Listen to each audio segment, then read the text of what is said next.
سَيُجْزَوْنَ بِمَا كَانُوا يَقْتَرِفُونَ کہ جو لوگ گناہوں کا ارتکاب کرتے ہیں قیامت کے دن ان کے اعمال کی سزا ان کو دی جائے گی، جو کچھ وہ دنیا کے اندر کرتے رہے ہیں۔ یہ اللہ تعالیٰ کا قاعدہ اور قانون ہے، ایک ضابطہ ہے جس کا ذکر اللہ تعالیٰ نے قرآن پاک میں بھی فرما دیا کہ فَمَن يَعْمَلْ مِثْقَالَ ذَرَّةٍ خَيْرًا يَرَهُ وَمَن يَعْمَلْ مِثْقَالَ ذَرَّةٍ شَرًّا يَرَهُ کہ جو کچھ دنیا کے اندر اگر ذرہ برابر نیکی کرو گے تو اس کا بھی اجر تمہیں ملے گا، انعام ملے گا، اور اگر دنیا کے اندر ذرہ برابر گناہ کرو گے تو اس کی سزا بھی تمہیں ملے گی۔ تو بہرحال اس آیت کریمہ میں اللہ تعالیٰ نے انسان کو گناہوں سے بچنے کا حکم دیا ہے، ظاہر اور باطن کے گناہوں سے۔ فرمایا کہ وَذَرُوا ظَاهِرَ الْإِثْمِ وَبَاطِنَهُ کہ تم ظاہر کے گناہوں سے بھی بچو اور باطن کے گناہوں سے بھی بچو۔ اب یہاں پر ایک سوال پیدا ہوتا ہے کہ یہ گناہ کیا چیز ہے اور گناہوں کے عواقب اور انجام کیا ہوتے ہیں۔ گناہ کے معنی ہے نافرمانی کے، مثلا کہ ہمارے بڑے نے، یعنی باپ ہے یا دادا ہے یا تایا چاچا ہے، ہمارے بڑے نے ہمیں کوئی حکم دیا، یا ہمارا استاد ہے اس نے ہمیں یہ حکم دیا کہ یہ کام تم اس طرح کرو، اور آگے سے ہم کہیں کہ جی ہم یہ کام اس طرح نہیں کرتے، اور اگر یا پھر اس نے کسی کام سے روکا کہ اس کام کو نہ کرو تو ہم آگے سے کہیں کہ جی ہم اس کام کو ضرور کریں گے، تو اس کو نافرمانی کہا جاتا ہے، اس کو نافرمانی کہا جاتا ہے۔ اور اگر یہ نافرمانی اللہ اور اس کے رسول صلی اللہ علیہ وسلم کے احکامات کے ساتھ کی جائے تو پھر اسی کا نام گناہ ہے، اور اس نافرمانی کے گناہ کے جو اثرات ہوتے ہیں وہ بہت زیادہ دور رس اور خراب اور برے ہوتے ہیں۔ انسان کا جو انجام ہے وہ بہت برا ہوتا ہے گناہوں کی وجہ سے، اور اس کی بہت ساری خرابیاں ہیں گناہوں کی۔ تو اس میں جو پہلی خرابی ہے وہ ہے احسان فراموشی۔ احسان فراموشی کہ جس محسن نے انسان کو وجود بخشا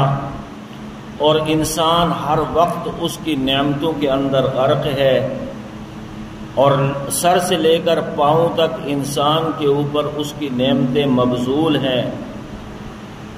اور جس نے انسان کو ایک ایک عضو عطا فرمایا جو کہ علیحدہ علیحدہ ایک مستقل نعمت ہے، مثلا کہ اللہ تعالیٰ نے انسان کو زبان عطا فرمائی ہے، یہ زبان ایک بہت بڑی نعمت ہے، بہت بڑی نعمت ہے، اور ہم کہنے کو تو کہہ دیتے ہیں کہ جی اگر زبان کی قدر و قیمت معلوم کرنی ہے تو پھر گونگے سے جا کر کریں۔ یہ صرف اور صرف کہنے کی باتیں ہیں کہ ایک کان سے انسان سنتا ہے، دوسرے کان سے گزر جاتی ہے، اور یہ اتنی بڑی نعمت ہے کہ انسان اپنے مافی ضمیر کا اظہار کر سکتا ہے، یعنی اپنے اندر کی بات دوسرے تک پہنچا سکتا ہے، یہ ایک ذریعہ ہے، اتنی بڑی نعمت ہے۔ بلکہ مجھے یاد آیا کہ کافی عرصہ ہو گیا ہے، 12-13 سال ہو گئے، 14 سال کے ایک تبلیغی جماعت آئی تھی، اس میں بہاولپور کا ایک بندہ تھا، اور اس کی زبان کے اندر ذائقہ نہیں تھا، اور وہ کہتا کہ اگر میں کریلا کھا رہا ہوں یا گڑ اور چینی کھا رہا ہوں تو مجھے ان دونوں کا ذائقہ ایک برابر محسوس ہوتا ہے، میں اگر نمکین کھاؤں یا میٹھا کھاؤں میرے لیے ان کے درمیان کوئی فرق نہیں ہے، میں ان دونوں کے اندر فرق نہیں کر سکتا کہ یہ میٹھا ہے، نمکین ہے، کڑوا ہے، کیسا ہے کیسا نہیں۔ اور وہ کہتا تھا کہ یہ اتنی بڑی نعمت ہے کہ اللہ تعالیٰ سب کچھ مجھ سے لے لیں، میرے زبان کا ذائقہ مجھے واپس لوٹا دیں۔ اتنے اللہ تعالیٰ نے بے شمار زبان کے اندر ذائقے رکھے ہیں جو انسان کو فرق کر کے بتا دیتی ہے کہ یہ میٹھا ہے، یہ کڑوا ہے، یہ نمکین ہے، یہ کیسا ہے، یہ کیسا نہیں ہے۔ اتنی بڑی نعمت ہے۔ اور پھر زبان کو اللہ تعالیٰ نے نعمت بھی قرار دیا اور پھر ساتھ ساتھ اس کو امانت بھی قرار دیا کہ اس سے تم نے غلط نہیں بولنا، کسی کو گالی نہیں دینی اور کسی کی غیبت نہیں کرنی، یا اس سے کسی کو تکلیف نہیں دینی، بلکہ اس سے اللہ کا ذکر کرنا ہے، قرآن پاک کی تلاوت کرنی ہے، اپنے معافی ضمیر کا اظہار جائز انداز میں کرنا ہے۔ اور اسی طرح اللہ تعالیٰ نے دوسری یعنی معدہ ہے، معدے کو دیکھ لیں کہ اگر انسان کا معدہ ڈسٹرب ہو جائے، اتنی بڑی نعمت ہے کہ اگر یہ ڈسٹرب ہو جائے، کام کرنا چھوڑ دے، تو انسان ایک مشکل ترین تکلیف کے اندر مبتلا ہو جاتا ہے۔ بلکہ میں نے ایک آدمی کو دیکھا بکھر کے اندر، اس کا 5 اسٹار ہوٹل تھا، بہت بڑا اس کا ہوٹل تھا، اور وہ ہوٹل کا مالک تھا اور بہت چلتا تھا وہ ہوٹل، مین روڈ کے اوپر تھا، اور اس کے معدے کے اندر تکلیف ہو گئی۔ اب ڈاکٹروں نے اس کے اوپر پابندی لگا دی کہ تم پکا پکایا سالن نہیں کھا سکتے، اور تمہاری غذا یہ ہے کہ تم نے ابلی ہوئی سبزی لینی ہے، اور وہ بھی فائبر سبزی، نشاستہ سبزی نہیں لینی، یعنی جس طرح شلجم ہے، مولی ہے، گاجر ہے، یا کدو ہے، ٹنڈا ہے، توری ہے، اس طرح کی سبزی لینی ہے جس میں نشاستہ نہ ہو، فائبر ہو، اور اس سبزی کو بھی ابالنا ہے، پکانا نہیں ہے، صرف ابالنا ہے اس کو، اور اس ابلی ہوئی سبزی کے اوپر کوئی مسالے بھی نہیں ڈالنے، نمک مرچ بھی نہیں ڈالنا، اور اسی ابلی ہوئی سبزی کے ساتھ تم روٹی کھا سکتے ہو، یہی تمہارا علاج ہے، اور پاؤں کے اندر تم جوتا بھی نہیں پہن سکتے۔ اب 5 اسٹار ہوٹل کا مالک ہے، اور انواع و اقسام کے کھانے اس کے ہوٹل کے اندر پک رہے ہیں، اور لوگ بیٹھے کھا رہے ہیں، وہ حسرت سے دیکھ رہا ہے، وہ کھا نہیں سکتا، اور بڑے بڑے فنکشن میں وہ نہیں جا سکتا، کیونکہ وہ اس کو ڈاکٹر نے منع کر دیا ہے کہ تم نے جوتا نہیں پہننا۔ اب اگر کسی وہ موت اور فوت پر جا بھی رہا ہے تو وہ ننگے پاؤں جاتا تھا، وہاں پر جنازہ پڑھتا، پھر واپس آ جاتا تھا۔ یعنی معدہ اتنی بڑی اللہ تعالیٰ نے انسان کو ایک نعمت عطا فرمائی ہے جو کام کر رہا ہے، اور انسان کی غذا جو ہے وہ ہضم ہو رہی ہے۔ اگر معدہ کام کرنا چھوڑ دے تو پھر انسان ایک تکلیف کے اندر، مشکل ترین تکلیف کے اندر مبتلا ہو جاتا ہے۔ اور اسی طرح دوسرے اعضاء ہیں، جتنے بھی اللہ تعالیٰ نے انسان کو اعضاء عطا فرمائے ہیں وہ مستقل ایک نعمت ہے، اور صبح و شام انسان کے اوپر اللہ تعالیٰ کی نعمتیں جو ہیں وہ برس رہی ہیں۔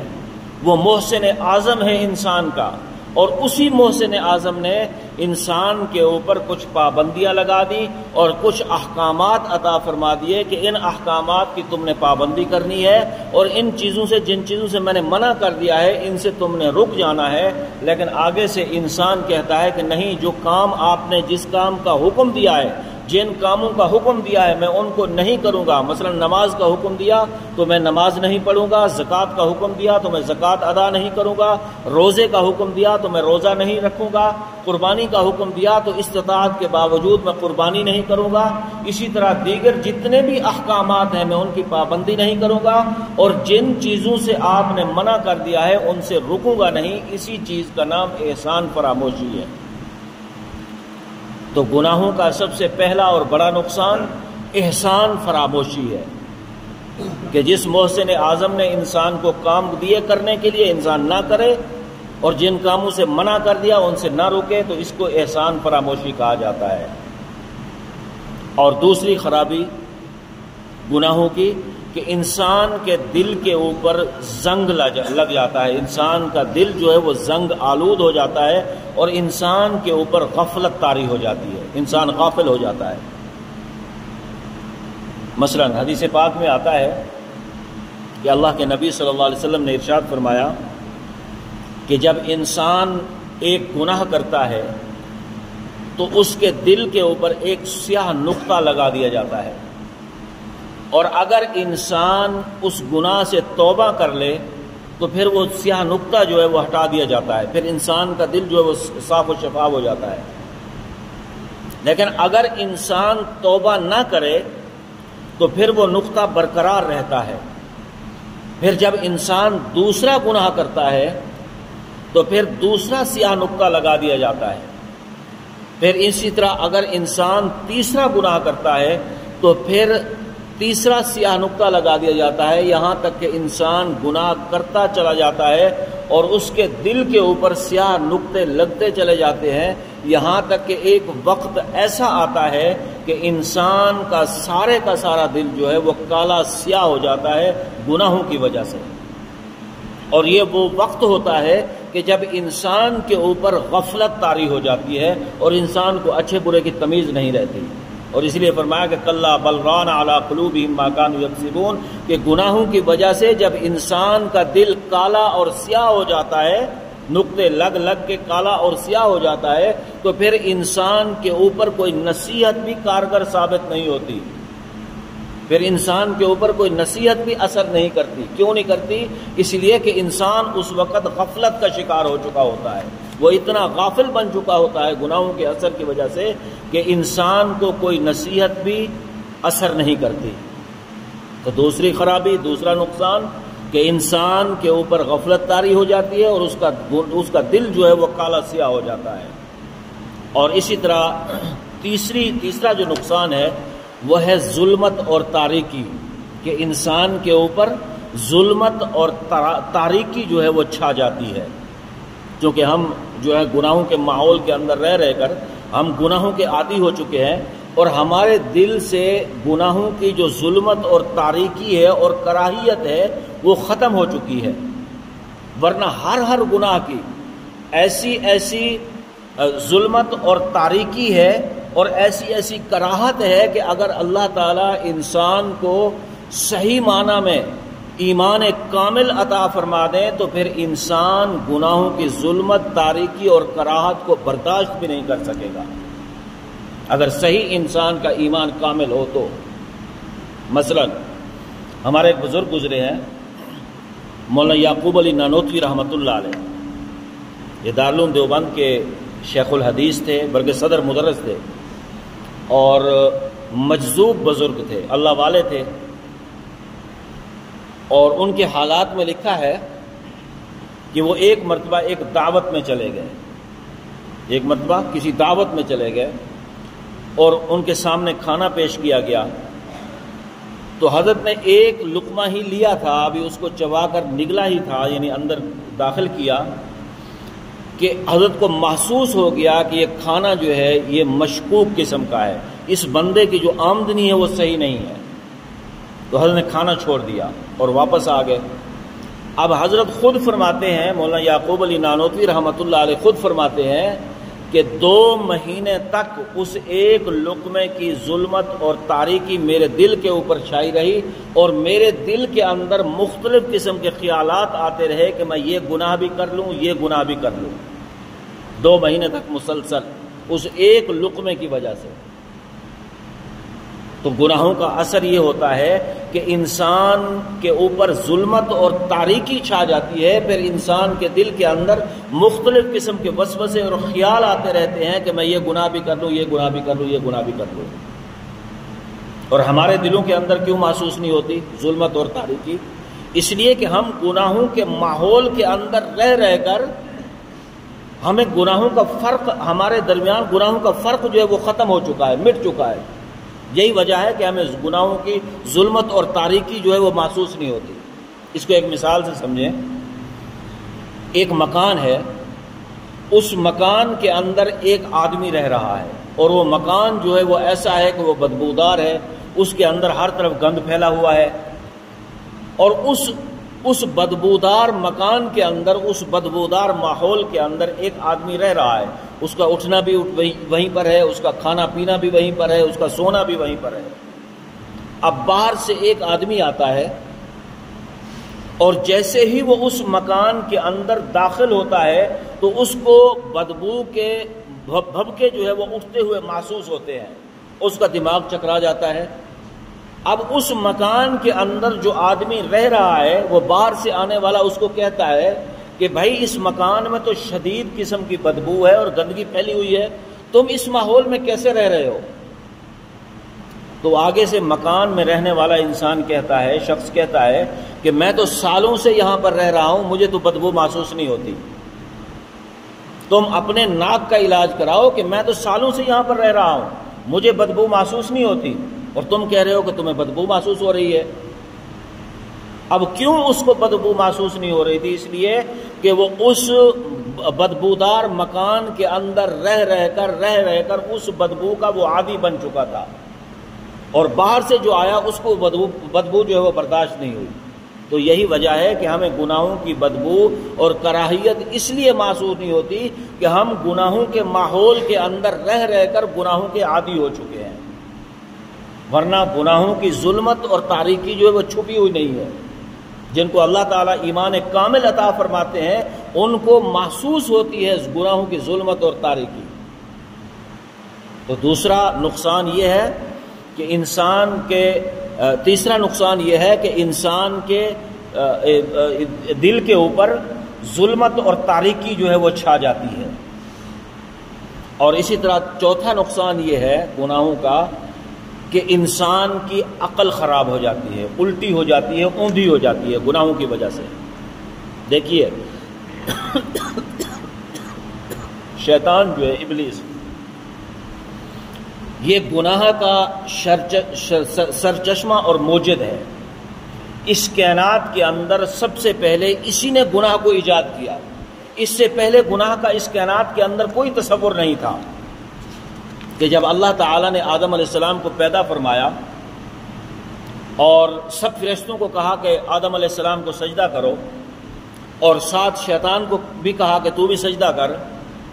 تو سب فرشتے جو تھے وہ سجدے میں چلے گئے، لیکن شیطان جو تھا وہ اکڑ کر کھڑا ہو گیا، اور پھر آگے سے اللہ تعالیٰ سے مناظرہ کرنے لگا اور دلیلیں دینے لگا کہ آپ نے آدم علیہ السلام کو مٹی سے پیدا فرمایا ہے اور مجھے آگ سے پیدا فرمایا ہے، اور آگ جو ہے وہ مٹی سے افضل ہے اور مٹی جو ہے وہ مفضول ہے، اور اس لیے میں آگ سے بنا ہوں، میں مٹی کو سجدہ نہیں کر سکتا۔ پھر اس نے دلیل دی کہ اگر مٹی کو اوپر پھینکا جائے تو وہ نیچے کی طرف آتی ہے، اور آگ کو اگر نیچے جلایا جائے تو وہ اوپر کی طرف جاتی ہے، اس لیے آگ جو ہے وہ مٹی سے افضل ہے، اور میں اس لیے آدم علیہ السلام سے افضل ہوں، میں آدم علیہ السلام کو سجدہ نہیں کرتا۔ تو پھر اللہ تعالیٰ نے اس کو راندہ درگاہ کر دیا۔ لیکن سوال پیدا ہوتا ہے کہ اس نے یہ جواب کیوں دیا؟ اس لیے کہ گناہ کی وجہ سے اس کی عقل جو تھی وہ خراب ہو چکی تھی، اوندھی ہو چکی تھی، اس لیے اس نے یہ جواب دیا کہ میں آدم علیہ السلام کو سجدہ نہیں کر سکتا۔ لیکن اللہ تعالیٰ نے توبہ کا دروازہ کھلا رکھا ہے کہ اگر کوئی انسان جس سے گناہ سرزد ہو جائے کہ اگر وہ توبہ کر لے تو اللہ تعالیٰ اس کے تمام گناہوں کو معاف فرما دیتے ہیں، اور یہی معاملہ ابلیس کے ساتھ اب بھی موجود ہے۔ کہ ایک روایت میں آتا ہے، حضرت شیخ الاسلام مفتی تقی عثمانی صاحب نے اس روایت کو نقل فرمایا ہے، فرماتے ہیں کہ ایک مرتبہ موسیٰ علیہ السلام کوہ طور پر اللہ تعالیٰ کی بارگاہ اقدس میں ہم کلامی کے لیے تشریف لے جا رہے تھے، تو راستے میں ابلیس سے ملاقات ہو گئی، شیطان سے۔ شیطان نے پوچھا آپ موسیٰ علیہ السلام سے کہاں جا رہے ہو؟ تو موسیٰ علیہ السلام نے فرمایا کہ کوہ طور پر اللہ تعالیٰ کی ملاقات کے لیے جا رہا ہوں۔ تو شیطان کہنے لگا کہ پھر میری ایک درخواست ہے، اس کو اللہ تعالیٰ کی بارگاہ اقدس میں پیش کر دینا۔ وہ درخواست یہ ہے کہ میں توبہ کرنا چاہتا ہوں، اللہ تعالیٰ سے پوچھ لینا کہ کیا میرے لیے بھی کوئی راستہ ہے کہ میں توبہ کر سکوں؟ تو موسیٰ علیہ السلام نے فرمایا کہ تو بہت اچھی بات ہے، اگر آپ توبہ کرنا چاہتے ہو تو پھر میں اللہ تعالیٰ کی بارگاہ میں آپ کی درخواست پیش کر دوں گا۔ موسیٰ علیہ السلام اللہ تعالیٰ کی بارگاہ میں پیش ہو گئے، ہم کلامی ہوئی، واپس آنے لگے تو اللہ تعالیٰ نے پوچھا کہ آپ کو کسی نے کوئی پیغام دیا تھا؟ تو موسیٰ علیہ السلام نے فرمایا ہاں مجھے یاد آ گیا، میں بھول گیا تھا، میں جب آ رہا تھا تو راستے میں مجھے ابلیس ملا اور اس نے کہا کہ میں توبہ کرنا چاہتا ہوں، کیا میرے لیے بھی کوئی راستہ ہے کہ میں توبہ کر سکوں؟ تو اللہ تعالیٰ نے فرمایا کہ اس کو واپس بھی پر پیغام دے دینا کہ جس آدم علیہ السلام کو تم نے سجدہ نہیں کیا تھا اس آدم علیہ السلام کی قبر کو سجدہ کر لو تو میں تمہارے گناہ معاف کر دوں گا۔ اب موسیٰ علیہ السلام واپسی پر خوش ہو کر آ رہے ہیں کہ ابلیس کے لیے ابلیس کی نجات کا راستہ مل گیا ہے، اور اگر ابلیس راہ راست پر آ گیا تو انسانیت گناہوں سے بچ جائے گی، ضلالت سے، گمراہی سے بچ جائے گی۔ جب واپس آئے تو ابلیس سے ملاقات ہوئی واپسی پر۔ ابلیس نے پوچھا ہاں بھی آپ نے میرا پیغام دیا تھا اللہ تعالیٰ کو، اور کیا جواب ہے؟ تو موسیٰ علیہ السلام نے فرمایا کہ میں نے اللہ تعالیٰ کی بارگاہ اقدس میں آپ کی درخواست رکھی تھی، اور اللہ تعالیٰ نے فرمایا ہے کہ زندگی میں جس آدم کو تم نے سجدہ نہیں کیا تھا اس آدم کی قبر پر سجدہ کر لو تو میں تمہارے گناہ معاف کر دوں گا۔ تو ابلیس کہنے لگا کہ وہ آدم کہ جس کو جو زندہ تھا، یعنی بت تھا، میرے سامنے کھڑا تھا، اور میں نے اپنے سامنے ہوتے ہوئے میں نے اس کو سجدہ نہیں کیا، آج اس کی قبر کو میں سجدہ کر لوں، یہ کیسے ہو سکتا ہے؟ میں اس کی قبر کو سجدہ نہیں کرتا۔ تو اس نے قبر کو سجدہ نہیں کیا، اور یہ اس نے جواب کیوں دیا؟ حالانکہ اگر دیکھا جائے تو یہ راستہ بھی تو اللہ تعالیٰ نے ہی اس کو عطا فرمایا ہے کہ تم آدم کی قبر کو سجدہ کر لو، لیکن آگے اس نے نہ کا جواب دے دیا۔ کیوں دیا؟ اس لیے کہ پچھلے گناہ کی وجہ سے اس کی جو عقل تھی وہ الٹی ہو چکی تھی۔ گناہوں کی وجہ سے جب انسان کی عقل الٹی ہو جاتی ہے پھر اچھے برے کی تمیز اس کے سامنے کوئی حیثیت نہیں رکھتی، پھر اچھے برے کی تمیز جو ہے وہ ختم ہو جاتی ہے۔ تو ہمیں چاہیے کہ اگر ہم گناہوں سے بچنا چاہتے ہیں تو پھر جتنے بھی اللہ تعالیٰ کے احکامات ہیں ان احکامات کی پابندی کریں، اور دوسرا اپنے ماحول کو درست کریں، اپنے ماحول کو درست کریں۔ دیکھیے اصحاب کہف جو تھے، اصحاب کہف وہ گمراہی سے بچنے کے لیے ایک غار میں چلے گئے تھے کہ ہم گمراہی سے بچ جائیں، اور غار میں وہ سوتے رہے، کئی عرصہ سوتے رہے۔ تو اللہ تعالیٰ نے ان کے ایمان کو محفوظ رکھا۔ اگر ہم بھی چاہتے ہیں کہ ہمارا ایمان محفوظ ہو اور ہم گناہوں سے بچ جائیں تو اس زمانے کے اندر ہمارے پاس 4 غار موجود ہیں، 4 غار۔ مدارس کا غار، مساجد کا غار، کہ مساجد بھی ایسی نعمتیں ہیں اللہ تعالیٰ کی، اگر ہم اپنا ایمان بچانا چاہتے ہیں تو ہم مساجد سے وابستہ ہو جائیں۔ مدارس کا غار، مساجد کا غار، اور اہل اللہ کی خانقاہوں کا غار، اور اسی طرح تبلیغی جماعت کا غار۔ یہ 4 غار اس زمانے کے اندر ہمارے ایمان کی حفاظت کا ذریعہ ہے۔ اگر ہم چاہتے ہیں کہ ہمارا ایمان محفوظ ہو اور ہم گناہوں سے بھی محفوظ رہیں، گناہوں سے بچ جائیں اور نیک اعمال کی پابندی بھی کریں، تو یہ 4 غار ہمارے لیے غنیمت ہیں۔ ہم کسی ایک غار کے ساتھ وابستہ ہو جائیں تو ہمارا ایمان جو ہے وہ بچ جائے گا اور محفوظ بھی ہو جائے گا۔ تو دعا ہے کہ اللہ تعالیٰ ان باتوں پر عمل کرنے کی توفیق عطا فرمائے۔ وآخر دعوانا ان الحمد للہ رب العالمین۔